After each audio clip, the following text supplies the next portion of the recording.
ayan ang lakas ng ulan dito sa Quezon City. By the way, tabi kami ng ilog. So, ayan.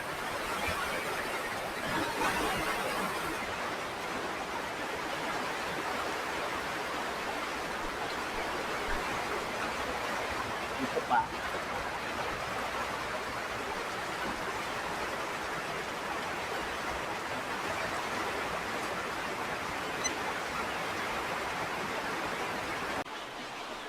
So ayan guys, baka hanggang liig ko na yung baha. Kanina hanggang baywang ko yan, ayan yung tita ko, nilimas siya ng water. Dalawa kong pamangkin na yun. Hello, baka na po. Bahang-bahan ako, baka mapusok ko yun dito.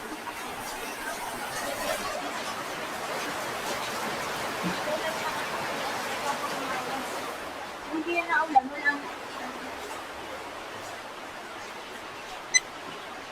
So ayan, binabawasan ni tita yung water. So gigising lang ang dalawang batang makulit. Pati mo, si Kaya. Happy birthday, Kaya! Ikaw, bati mo si Kaya. Happy birthday! Bibigyan kita ng baril ko. Ay, gusto. So hello guys, nandito kami sa 3rd floor, ligtas naman kami. Yes! Salamat sa mga nag-aalala. It's almost under the water. Round out! Yung water, nag-reach na sa sala. Sa 3rd floor na kami. Ayun yung ilog, hindi naman siya nataas, naagos pa rin naman yung current ng ilog. Current, bakit natuturo ba ako sa Oo! Nakabukas pa rin sa baba. So nag-brown out na siya. Nakayuya ka ng minitra. Data lang kami ngayon gamit. Hi!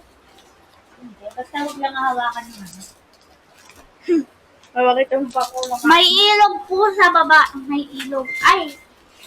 Dagat ka na.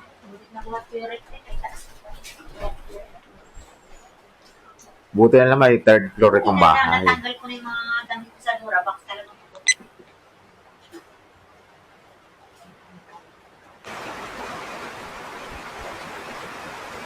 So ayun guys, sobrang lakas pa rin ang ulan dito sa Quezon City.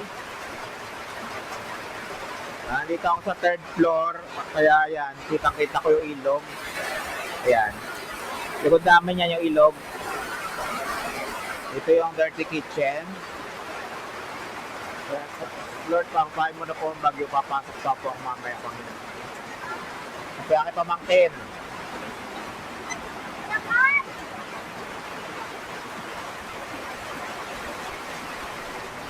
Paano talaga umalis na yung bagong yan. At maraming may trabaho. Kailangan kumayod para sa kanila ang pamilya. Ano po Lord, pa alis yung mga bagong ito. Rebuke it in Jesus' mighty name.